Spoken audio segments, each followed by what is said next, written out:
जय हिंद दोस्तों, कैसे हैं सभी लोग। उम्मीद करता हूं आप सभी बड़े उत्साह एवं लगन के साथ सीटेट की तैयारी कर रहे होंगे। स्वागत है आप सभी का सीटेट 7 जुलाई 2024 के एग्जाम में। और आज हम करने वाले हैं एसएसटी यानी सामाजिक विज्ञान के महा मैराथन क्लास। और इस महा मैराथन की आज 12वीं क्लास है। अब तक जो भी महा मैराथन की क्लास हुई हैं, हर एक महा मैराथन की हर एक क्वेश्चन जो है सीटेट के एग्ज़ाम के लिए बहुत ही इंपॉर्टेंट है। चैनल पर जो भी नए हैं चैनल को सब्सक्राइब कर लीजिए। चलिए चलते हैं क्वेश्चन की तरफ। और आज का पहला क्वेश्चन है, भारत में ग्राम पंचायत कितने वर्षों के कार्यकाल के लिए चुने जाते हैं? 5 वर्षों के लिए, 6 वर्षों के लिए, 4 वर्षों के लिए या 3 वर्षों के लिए? कौन सा ऑप्शन राइट होगा? तो आप सही बताइए, इन चारों ऑप्शन में से कौन सा ऑप्शन सही होगा।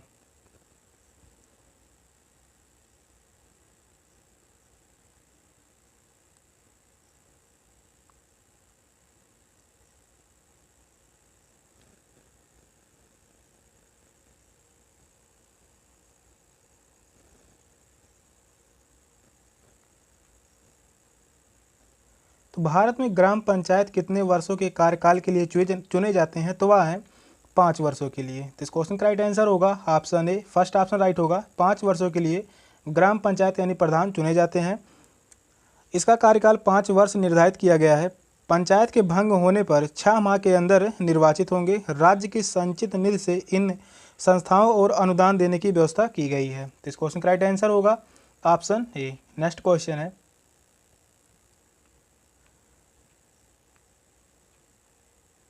पुलिस थाने के प्रभारी का पद नाम क्या है? स्टेशन हाउस अफसर, पुलिस अधीक्षक, अफसर on special duty, home inspector? कौन सा ऑप्शन राइट होगा? इस प्रकार से क्वेश्चन जो है सीटेट के एग्जाम में पूछे जाते हैं। कौन सा ऑप्शन राइट होगा? क्वेश्चन इंपॉर्टेंट है।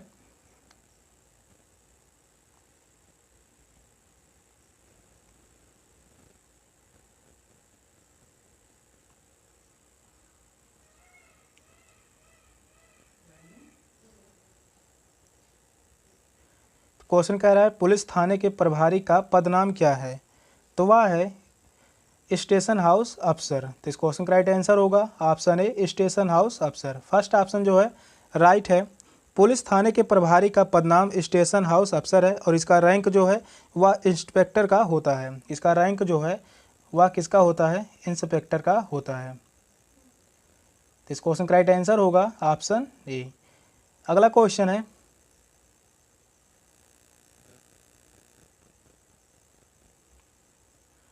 हिंदू उत्तराधिकार अधिनियम में लाए गए 2005 के संशोधन ने निम्नलिखित में से क्या मुहैया करवाया?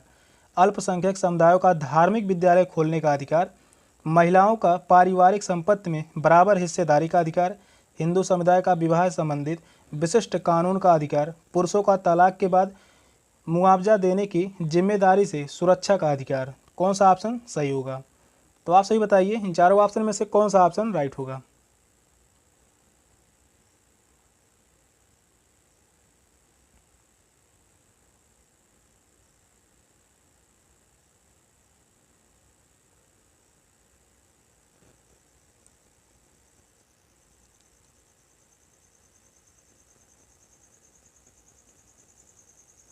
क्वेश्चन कह रहा है हिंदू उत्तराधिकार अधिनियम में लाए गए 2005 के संशोधन ने क्या मुहैया करवाया है?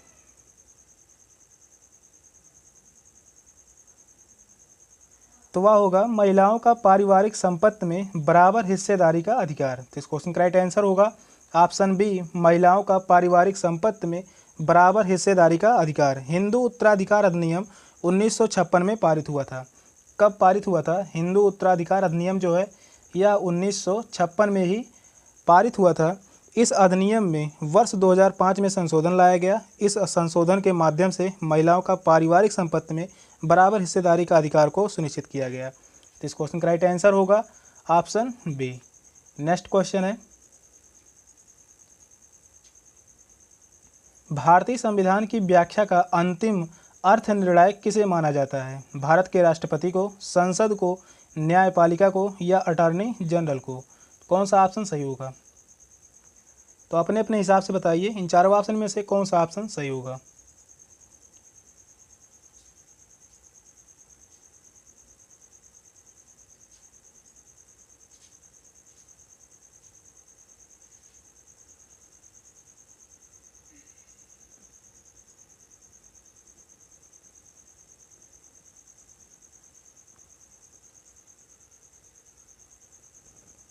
तो इस क्वेश्चन का राइट आंसर होगा ऑप्शन सी, न्यायपालिका को अंतिम अर्थ निर्णायक माना जाता है। तो इस क्वेश्चन का राइट आंसर होगा ऑप्शन सी, न्यायपालिका। उच्चतम न्यायालय का गठन जो है वह अनुच्छेद 124 में दिया गया है। उच्चतम न्यायालय का जो गठन है वह है संविधान के 124 में, अनुच्छेद 124 में इसका वर्णन है, न्यायालय को भारतीय संविधान की व्याख्या या अंतिम अर्थ निर्णायक माना जाता है। तो इस क्वेश्चन का राइट आंसर होगा ऑप्शन सी। नेक्स्ट क्वेश्चन है, अत्याचार निवारण अधिनियम 1989 को निम्नलिखित में से कौन से समुदाय को न्याय दिलाने के लिए पारित किया गया था? दलित एवं अल्पसंख्यक को, अल्पसंख्यक एवं आदिवासी को, आदिवासी एवं दलित को, केवल अल्पसंख्यक को। कौन सा ऑप्शन राइट होगा? क्वेश्चन को ध्यानपूर्वक पढ़िए और बताइए इन चारों ऑप्शन में से कौन सा ऑप्शन सही होगा।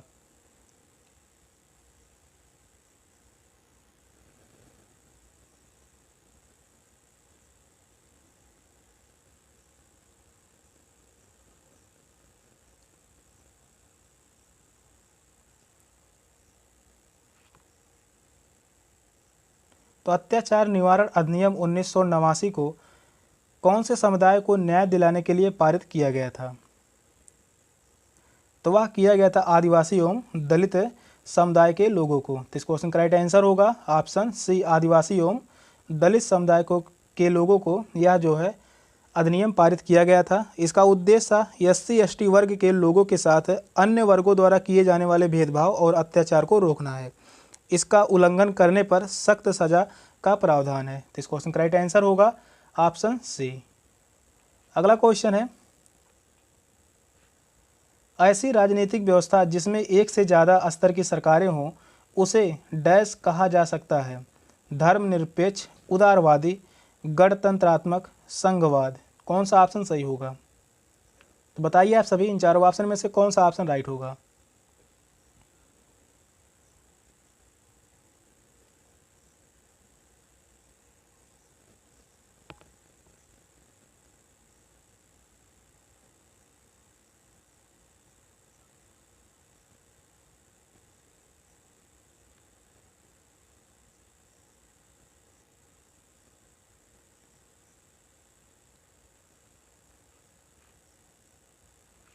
तो ऐसी राजनीतिक व्यवस्था जिसमें एक से ज़्यादा स्तर की सरकारें हों उसे संघवाद कहा जा सकता है। तो इस क्वेश्चन का राइट आंसर होगा ऑप्शन डी, संघवाद। फोर्थ ऑप्शन जो है राइट है। संघवाद एक ऐसी राजनीतिक व्यवस्था है जिसमें एक से ज़्यादा स्तर की सरकारें होती हैं। संघवाद शब्द की उत्पत्ति जो है वह लैटिन भाषा से हुई है। लैटिन भाषा से हुई है संघवाद शब्द की उत्पत्ति, जिसका अर्थ है एक प्रकार का समझौता या अनुबंध। तो इस क्वेश्चन का राइट आंसर होगा ऑप्शन डी। नेक्स्ट क्वेश्चन है, निम्नलिखित में से कौन सी राजनीतिक सामाजिक न्याय को प्रोत्साहित करती है? सरकारी नौकरियों में सूचीगत दलित जाति के उम्मीदवार को आरक्षण देना, न्यूनतम मेहनताना कानून पारित करना। ऑप्शन है केवल ए सही है, केवल बी सही है, ए बी दोनों सही है, दोनों गलत हैं। कौन सा ऑप्शन सही होगा? तो आप सही बताइए इन चारों ऑप्शन में से कौन सा ऑप्शन राइट होगा।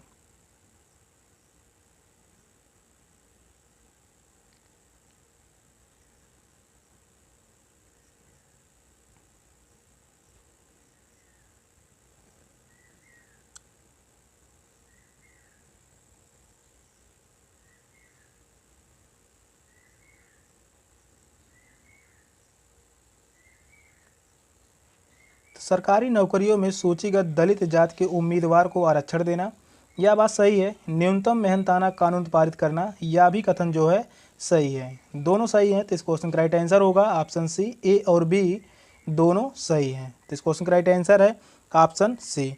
इसके द्वारा समाज में दबे कुचले शोषित पीड़ित लोगों को समाज की मुख्य धारा में लाने का प्रयास किया जाता है। तो इस क्वेश्चन का राइट आंसर होगा ऑप्शन सी। नेक्स्ट क्वेश्चन है, नई दिल्ली के वास्तुशैली की चर्चा में एक शिक्षक को केंद्रित करना चाहिए। कैसे पर्यटक इमारतों को देखते हैं, इमारतों को दूर से कैसे देखा जाना चाहिए, जिसकी शैली पुरानी दिल्ली की शैली से कैसे श्रेष्ठ है, कैसे यह ब्रिटिश महत्ता और विषम का भाव पैदा करता है। कौन सा ऑप्शन सही होगा? क्वेश्चन को ध्यानपूर्वक पढ़िए और बताइए इन चारों ऑप्शन में से कौन सा ऑप्शन राइट होगा। क्वेश्चन जो कह रहा है, नई दिल्ली के वास्तुशैली की चर्चा में एक शिक्षक को केंद्रित करना चाहिए, तो क्या केंद्रित करना चाहिए, कौन सा ऑप्शन राइट होगा।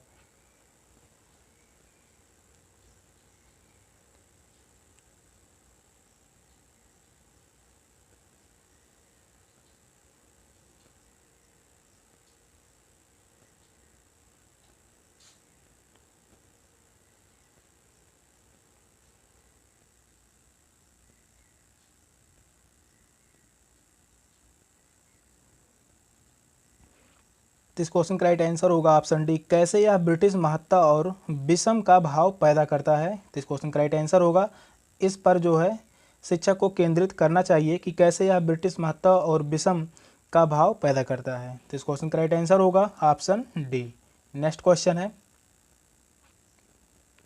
इतिहास शिक्षण का उद्देश्य केंद्रित होना चाहिए। भूतकाल में क्या घटित हुआ यह बताना, भूतकाल में यह कैसे घटित हुआ यह याद रखना, उन मुद्दों की पहचान करना जो वर्तमान में भी प्रासंगिक हैं, अधिगमकर्ताओं में क्रियात्मक क्षमता विकसित करना। कौन सा ऑप्शन राइट होगा।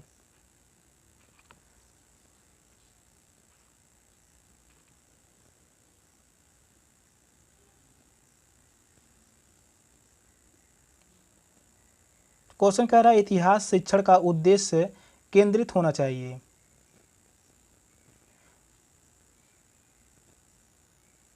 तो भूतकाल में क्या घटित हुआ यह बताना, यह उद्देश्य नहीं होना चाहिए। भूतकाल में यह कैसे घटित हुआ यह याद रखना, याद तो रखेंगे ही नहीं, तो यह भी ऑप्शन जो है गलत है।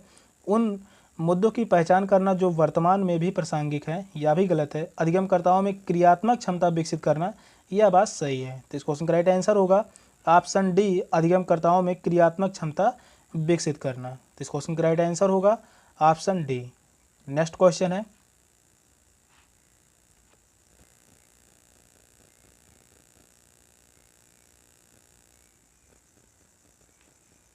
समसामयिक मुद्दों को सामाजिक विज्ञान की कक्षा में लाने के क्या उद्देश्य होने चाहिए।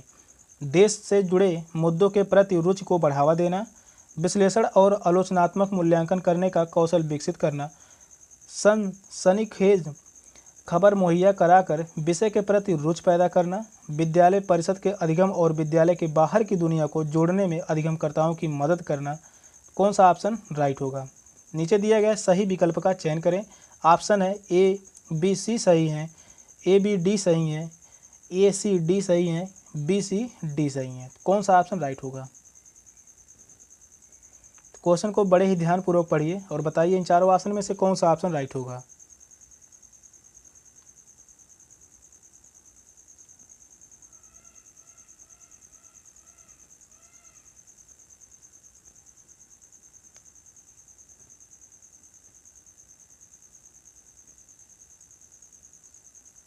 तो समसामयिक मुद्दों को सामाजिक विज्ञान की कक्षा में लाने के क्या उद्देश्य होने चाहिए।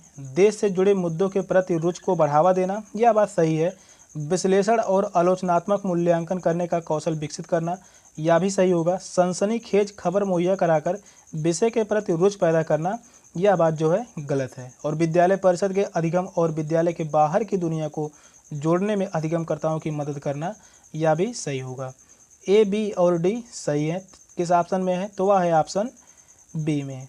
सेकंड ऑप्शन जो है राइट है। तो इस क्वेश्चन का राइट आंसर होगा ऑप्शन बी। नेक्स्ट क्वेश्चन है, सामाजिक विज्ञान की कक्षा में समानता पर चर्चा करते समय उद्देश्य होना चाहिए। अधिगमकर्ताओं के साथ गरिमा से जुड़े मुद्दों को संबोधित करना, सभी का समान सम्मान करने के प्रति अधिगमकर्ताओं को संवेदनशील बनाना, संविधान में परिलक्षित मूल्यों पर आधारित होना, यह समझाना कि हर तरह का अंतर असमानता की तरफ ले जाता है। सही विकल्प का चयन करें। ए बी सी सही है, ए बी डी सही है, ए सी डी सही है, बी सी डी सही है। तो कौन सा ऑप्शन राइट होगा। तो आप सही बताइए इन चारों ऑप्शन में से कौन सा ऑप्शन सही होगा।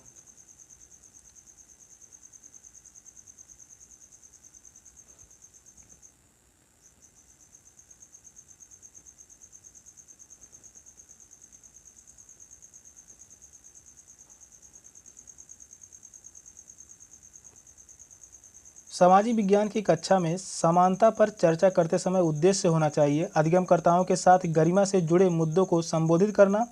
यह कथन सही है। सभी का सम्मान करने के प्रति अधिगमकर्ताओं को संवेदनशील बनाना। यह भी सही होगा। संविधान में परिलक्षित मूल्यों पर आधारित होना। यह भी सही है। यह समझाना कि हर तरह का अंतर असमानता की तरफ ले जाता है। यह बात जो है गलत है। ए, बी और सी सही है। तो इस क्वेश्चन का राइट आंसर होगा ऑप्शन ए। फर्स्ट ऑप्शन जो है राइट है। तो इस क्वेश्चन का राइट आंसर होगा ऑप्शन ए, बी, सी कथन जो है वह सही है। नेक्स्ट क्वेश्चन है,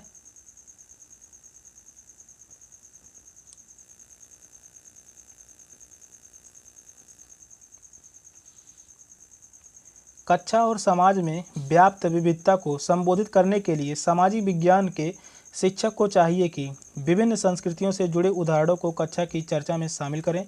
केवल उन्हीं उदाहरणों को लेना जो अधिकांश बहुमत के लिए प्रासंगिक हों। अपने व्यक्तिगत अनुभवों को कक्षा में साझा करने के लिए विद्यार्थियों को प्रेरित करें। सही विकल्प का चयन करें। नीचे चारों ऑप्शन दिए गए हैं। तीन चारों ऑप्शन में से कौन सा ऑप्शन राइट होगा? ऑप्शन है ए और सी सही है, बी और सी सही है, केवल बी सही है, ए और बी सही है। कौन सा ऑप्शन राइट होगा?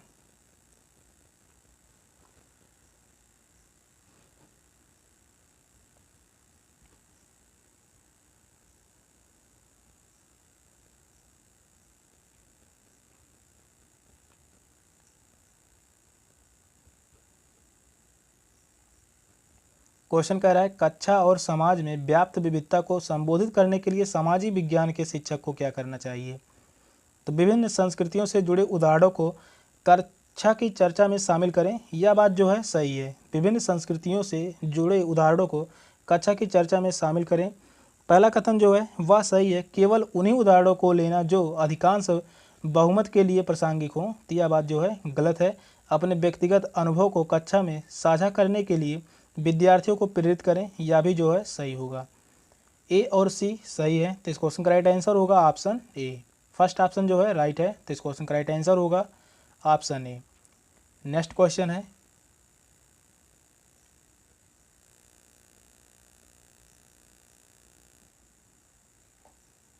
सामाजिक विज्ञान में आकलन को बल देना चाहिए। उन अधिगमकर्ताओं की पहचान करना जो असफल हो रहे हैं। अधिगमकर्ताओं की कक्षा में लेखन की क्षमता को जांचना। अधिगमकर्ताओं के सूचना को याद रखने का मापन करना। अपने अधिगम को विभिन्न दैनिक परिस्थितियों से जोड़ने की अधिगमकर्ताओं की क्षमता का मूल्यांकन करना। कौन सा ऑप्शन राइट होगा?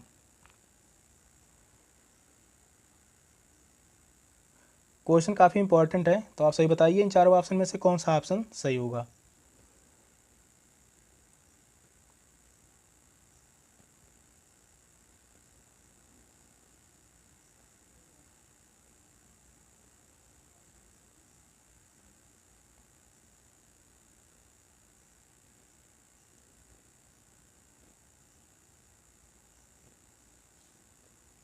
तो सामाजिक विज्ञान में आकलन को बल देना चाहिए। तो उन अधिगमकर्ताओं की पहचान करना जो असफल हो रहे हैं। तो यह बात गलत है। अधिगमकर्ताओं की कक्षा में लेखन की क्षमता को जांचना, यह भी जो है गलत है। अधिगमकर्ताओं को सूचना को याद रखना जो है यह एक नेगेटिव टैग वर्ड है। तो यह ऑप्शन तो वैसे ही गलत है। अपने अधिगम को विभिन्न दैनिक परिस्थितियों से जोड़ने की अधिगमकर्ताओं की क्षमता का मूल्यांकन करना, यह बात सही है। फोर्थ ऑप्शन जो है वह राइट है। तो इस क्वेश्चन का राइट आंसर होगा ऑप्शन डी। फोर्थ ऑप्शन जो है वह राइट है। अधिगमकर्ताओं के सूचना को याद रखने का मापन करना तथा असफल अधिगमकर्ताओं की पहचान करना सामाजिक विज्ञान में आकलन का सही तरीका नहीं माना जाता है। तो इस क्वेश्चन का राइट आंसर होगा ऑप्शन डी।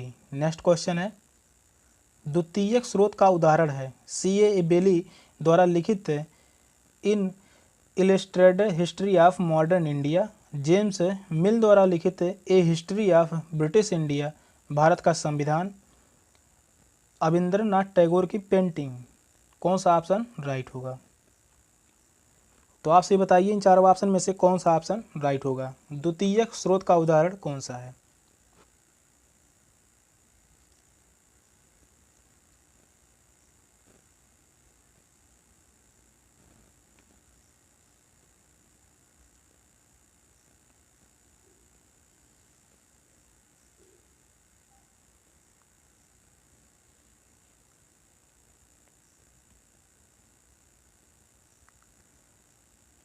द्वितीयक स्रोत का उदाहरण है C.L. बेली द्वारा लिखित an illustrated history of modern India. तो इस क्वेश्चन का राइट आंसर होगा ऑप्शन ए। यह जो है द्वितीयक स्रोत का उदाहरण है। फर्स्ट ऑप्शन जो है राइट है। नेक्स्ट क्वेश्चन है,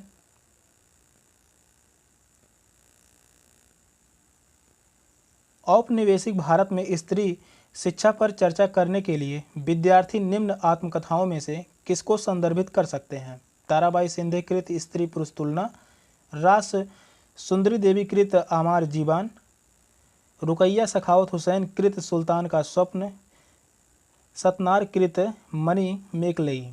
कौन सा ऑप्शन राइट होगा? क्वेश्चन को ध्यानपूर्वक पढ़िए और बताइए इन चारों ऑप्शन में से कौन सा ऑप्शन सही होगा।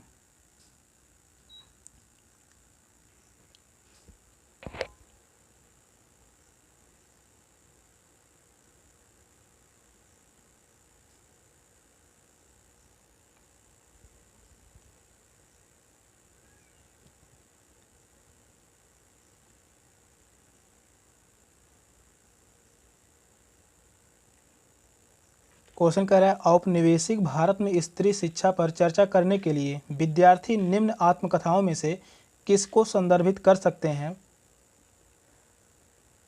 तो वह है रास सुंदरी देवी कृत आमार जीवान। तो इस क्वेश्चन का राइट आंसर होगा ऑप्शन बी।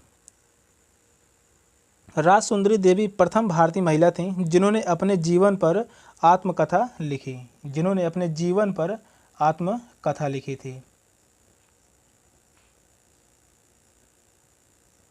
यह जो है पहली भारतीय महिला हैं जिन्होंने अपने जीवन पर आत्मकथा लिखी थी। उनका जन्म जो है 1809 में हुआ था।